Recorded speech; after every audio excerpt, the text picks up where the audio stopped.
From our Toronto studios, this is the Muslim News on Muslim Network TV. Assalamu alaikum, I'm Aishah Ashraf. Our top story tonight: Juneteenth commemorates June 19, 1865, when federal troops enforced the Emancipation Proclamation in Texas, freeing 250,000 enslaved people. President Joe Biden celebrated Juneteenth as pivotal in ending slavery's stain on America and highlighted its role in pursuing equality. He has made it a federal holiday, the first since Martin Luther King Jr. Day. Biden highlighted diversity in governance and judiciary, celebrating Vice President Kamala Harris and Justice Ketanji Brown Jackson.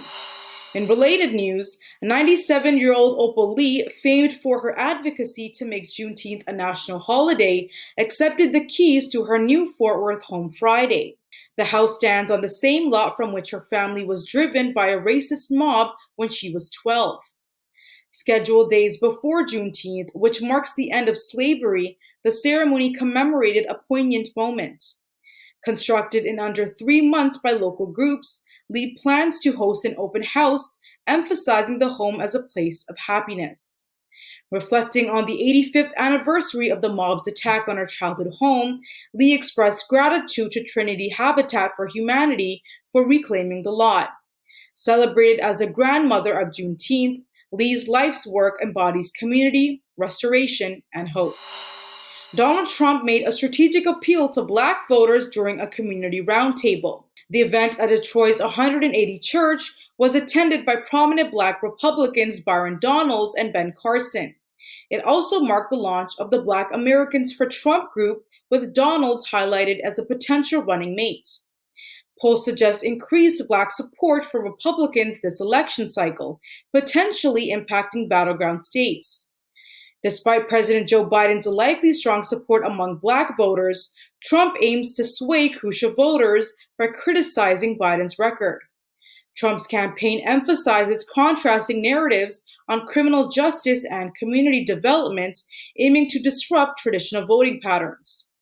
The Biden campaign, however, criticizes Trump's outreach as insincere.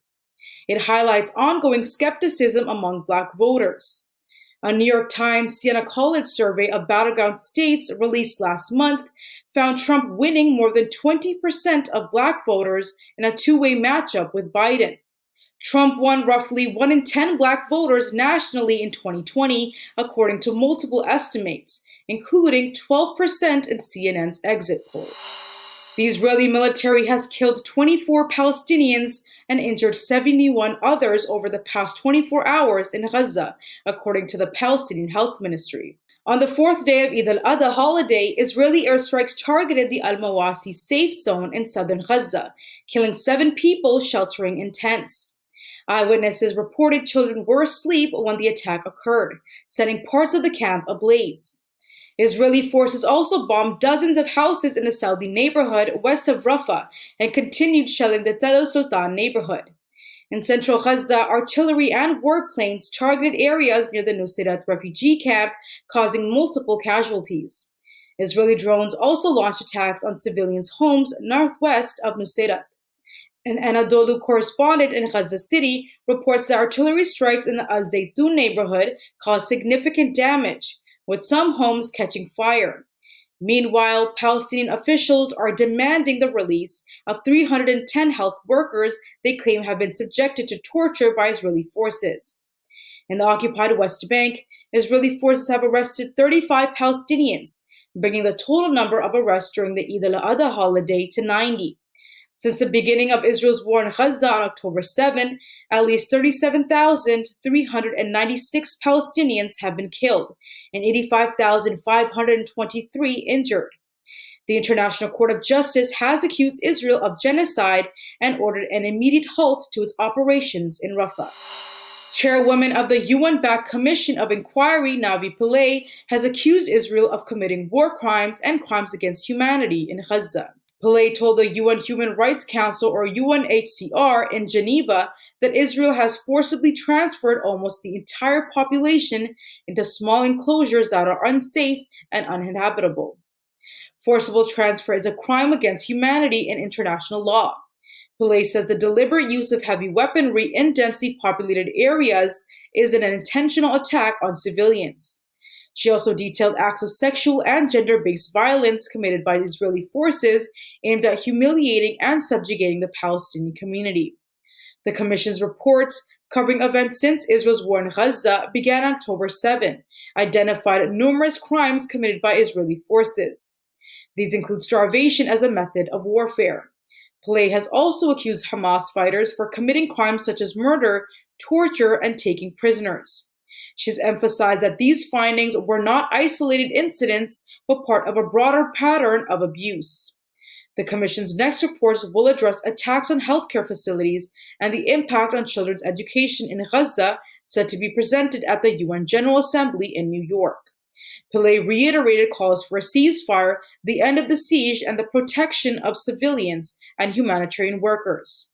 Ibrahim Qureshi, Palestinian ambassador to the UN, thanked the Commission for its investigation, with which Israel did not cooperate.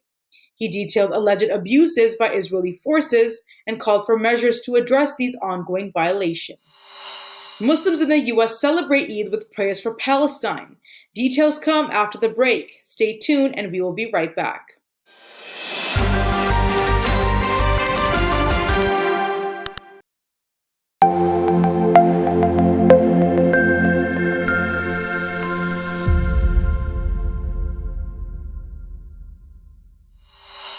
Welcome back. Muslims across the U.S. marked Eid-Al-Adha on Sunday with prayers and community gatherings. One of the largest congregations was at the Diyanat Center of America in Maryland, where hundreds gathered for the Eid prayer. In New York, a similar scene unfolded around the Washington Square fountain. Eid-al-Adha, one of the most significant holidays in the Islamic calendar, commemorates the willingness of Abraham to sacrifice his son in obedience to God. In Indianapolis, thousands of people representing a diverse array of cultures and ethnicities gathered at the Indiana Convention Center. The event, organized by 5 congregations, highlighted the unity and solidarity within the Muslim community. People stood shoulder to shoulder as they performed the Eid prayer. Organizers emphasized the importance of these gatherings. President Joe Biden also extended his wishes, acknowledging the contributions of American Muslims and expressing solidarity with those suffering globally, particularly in Gaza and Sudan. Hundreds of Muslims, both men and women, gathered around Washington Square fountain in New York to mark the first day of Eid al-Adha and observe the Eid prayer on Sunday. Eid al-Adha is a highly regarded religious festival across the Muslim community. It involves the sacrifice of a ritually acceptable animal, such as a cow, sheep, goat, or camel. On Sunday, Muslims living in the U.S. flocked to mosques and open spaces to perform the Eid al-Adha prayer. The Diyanat Center of America DCA, located in Maryland and one of the largest mosques in the U.S., was a gathering point for hundreds of Muslims celebrating the festival. Muslims around the world celebrated Eid al-Adha, also known as the Feast of Sacrifice, with prayers for Palestine and communal meals. Much of Asia, including Indonesia, Malaysia, India, and Bangladesh, observed the holiday on Monday. Saudi Arabia, Libya, Egypt, and Yemen marked the holiday on Sunday. In occupied East Jerusalem, around 40,000 Palestinians offered Eid prayers at Al-Aqsa Mosque. The mood was somber, with worshippers mourning Israel's war on Gaza, which has persisted for more than 8 months. The Islamic Endowments Department reported many were prevented from entering the mosque due to strict closures. Wafa news agency detailed how Israeli forces attacked worshippers as they tried to reach Al-Aqsa. In Gaza, Palestinians prayed amid the ruins of the Great Omar Mosque, which has been heavily damaged by Israeli airstrikes. The mosque, the largest and oldest in Gaza, stands as a symbol of resilience amid the destruction. Elsewhere, large gatherings marked the occasion. In Senegal, thousands gathered at the Masalikul Jinan Mosque in Dakar. In Uganda, the Uganda National Mosque in the capital, Kampala, was filled with worshippers, while in Egypt, prayers were held at the Amr ibn al-As Mosque in Cairo. In Pakistan's Rawalpindi province, the faithful assembled at Eidgah Sharif Mosque, with many praying in the courtyard due to the large turnout. Similarly, the Taj Mahal in Agra, India, saw thousands gather for prayers. In Indonesia's Banda Aceh province, the Turkiye Diyanat Foundation team participated in the celebrations. In Iran, Tehran University hosted a large gathering with worshippers praying and chanting religious slogans. In Iraq, the Jalil Khayat Mosque in Erbil was filled to capacity with designated areas for women. In Istanbul, the Hagia Sophia Grand Mosque was a focal point for worshippers. Meanwhile, in Geneva, Switzerland, thousands performed prayers at the Palexpo Exhibition Center. In Moscow, large crowds gathered at several mosques and designated areas. In Bosnia and Herzegovina, the historic Gazi Hazret Beg Mosque in Sarajevo was a central point of worship. This Eid-Al-Adha, the faithful united in prayer and solidarity, with a particular focus on peace and support for Palestine. Surgeon General Vivek Murthy has called for warning labels on social media platforms, citing significant mental health risks for adolescents. In an op-ed for the New York Times, Murthy highlighted the platform's role in exacerbating a youth mental health crisis and urged congressional action for regulatory measures. Experts and advocacy groups have backed Murthy's initiative, pointing to the addictive nature of ad-driven platforms and their impact on young users. Murthy emphasized the need for transparency and accountability, comparing social media risks to other regulated consumer products. Major social media platforms made nearly $11 billion in advertising revenue from US-based users under age 18 in 2022. YouTube alone made nearly $1 billion off users aged 12 and under, a recent study showed. Social psychologist Jonathan Haidt has tied the rise of social media in the late 2000s to a prolonged rise in suicidal behavior. Gun control advocates and lawmakers reacted strongly to the Supreme Court's 6-3 decision overturning the Trump-era bump stock ban. The ruling in Garland versus Cargill was criticized for allowing the accessory linked to the 2017 Las Vegas shooting back into circulation. Congress members like Representative Rashida Tlaib condemned the move, citing increased danger from mass shootings. Gun violence prevention group Everytown emphasized bump stock's ability to simulate automatic fire, urging legislative action. Bump stocks, which modify semi-automatic weapons, were likened to machine guns previously restricted under federal law. Justice Sonia Sotomayor, who dissented, argued the decision deviated from congressional intent. The ruling's implications on public safety remain contentious, prompting calls for congressional intervention to address perceived threats posed by bump stocks. A coalition of more than 2,000 environmental, labor, and health groups is pressing the Federal Emergency Management Agency, or FEMA, to broaden its disaster relief criteria. Led by the Center for Biological Diversity, the coalition calls for including extreme heat and wildfire smoke under FEMA's definition of major disaster. They argue such a move would unlock crucial funds for local governments to tackle these escalating natural threats. Last year's record-breaking heat wave killed 2,300 people nationwide, prompting urgent appeals for federal action. AFL-CIO President Liz Schuler stressed the need for stronger worker protections against heat and smoke hazards. Despite challenges from states like Texas and Florida, which have rolled back local safety measures, advocates emphasize the critical role of federal support in safeguarding vulnerable communities. The Republican-led U.S. House has approved an $833 billion Pentagon budget, with 6 Democrats crossing party lines.